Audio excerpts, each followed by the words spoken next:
To learn to live the off-grid lifestyle and to be inspired to live your dreams, click subscribe so you don't miss anything. Click the bell notification. It's all free. Man, it's a beautiful fall day.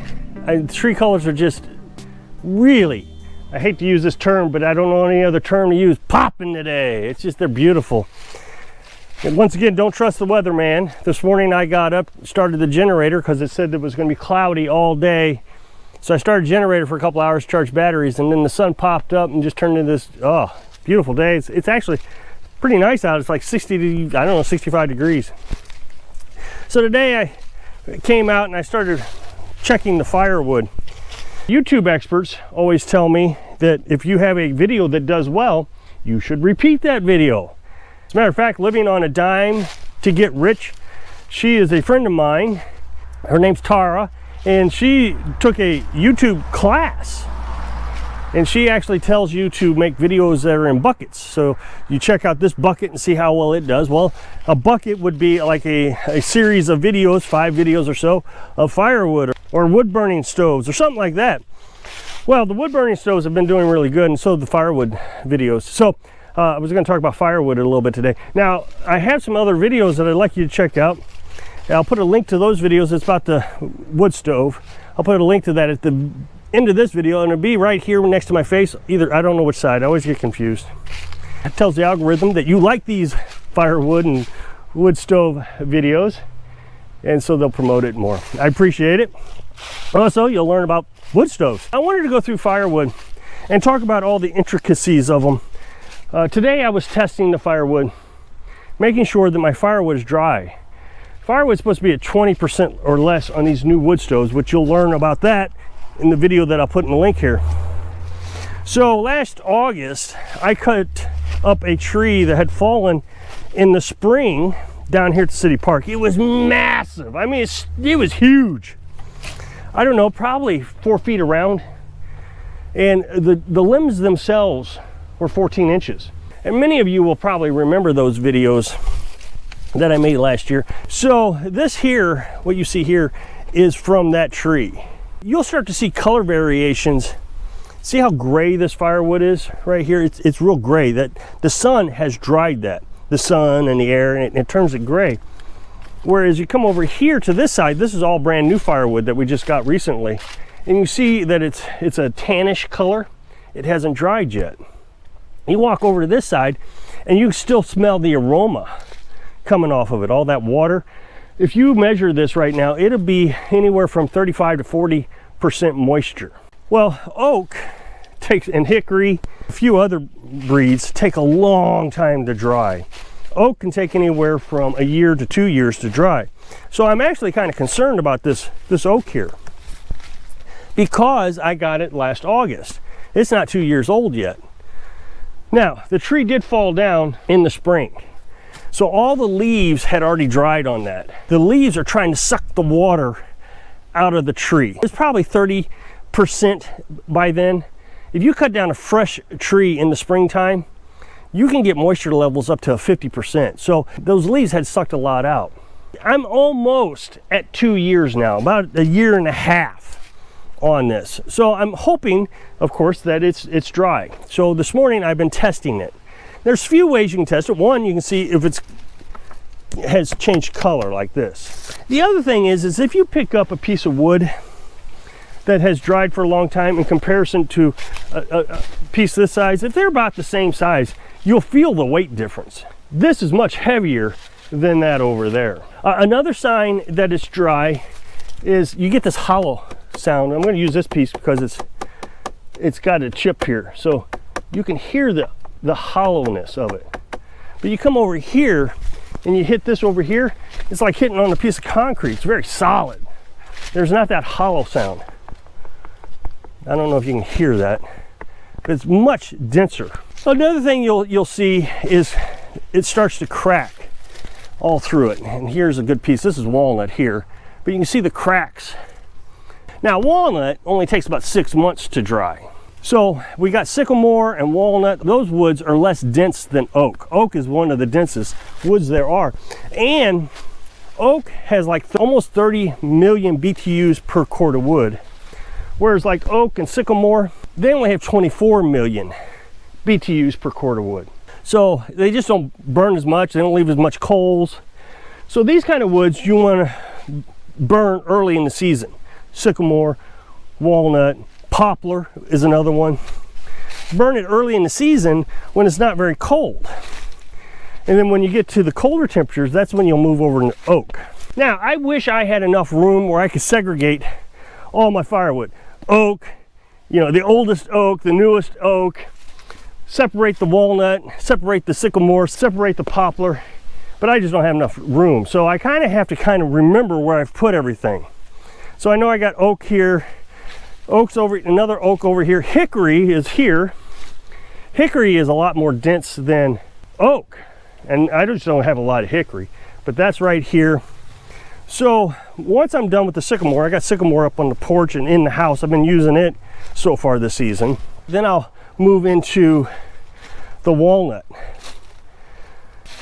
Walnut's very pretty. See, this is a piece that hasn't gotten a lot of sun, and here's a piece that did get a lot of sun. That is just beautiful right there. This came from a dead tree on the property here.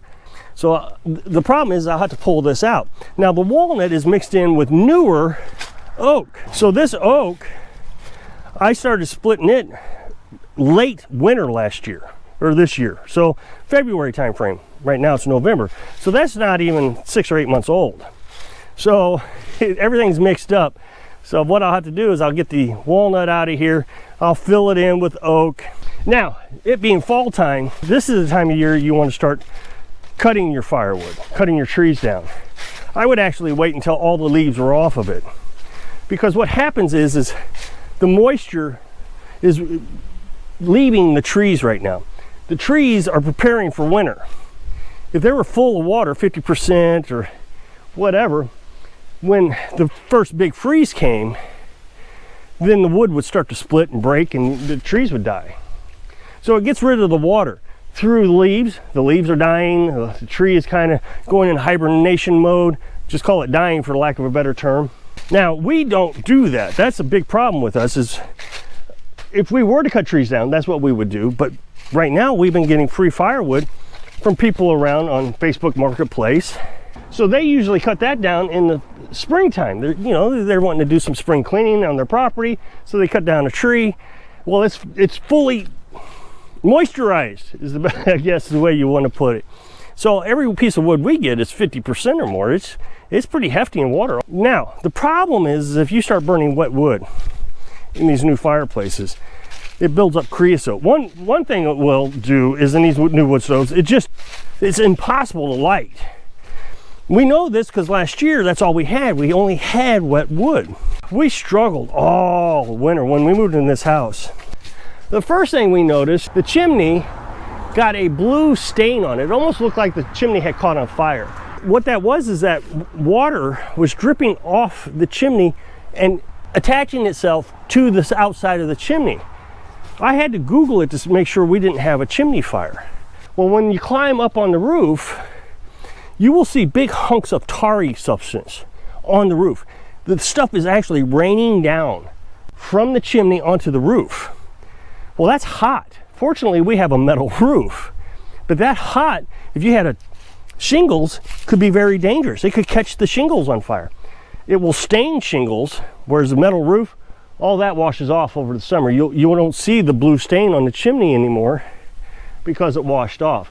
The roof has washed off, everything's washed off. I got up there to clean the chimney, I guess late March last year, and I was just stepping all over in it. It stuck to my shoes. I got it on the porch. It was on your hands. Well, that stuff's very flammable. It'll catch on fire, if I'm not mistaken, around 250 degrees. Well, that's what temperature you're supposed to get your chimney up to anyways.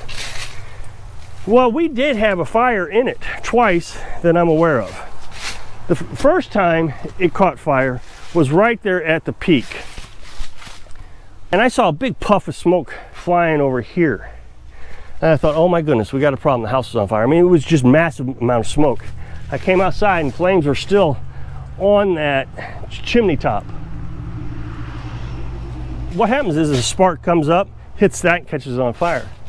The second time we had a chimney fire, I was able to put out pretty easy. I opened the door on the stove and you could hear just infernal sound. Shut the door, and that noise went away. It stopped burning. So we cleaned it. And then shortly thereafter, somebody posted on Facebook Marketplace they had firewood, and it's this stuff right here. You can see it's still pretty tan color, it's not gray. This stuff he bought from somebody, and it was well above 20%, and he says he will not burn firewood anymore with these new wood stoves. He lived in the city area, and so he can't cut his own firewood, so he was buying it from people. Well, when you buy it from people, they don't care what the percentage is. They say, I got firewood, you buy it, and it's wet. He said that his chimney clogged up almost instantly. Now, the second problem with the chimney clogging up is eventually it's going to get so thick in there with all the creosote that the smoke won't go out of it. So every time you open the door, smoke just rolls into the house.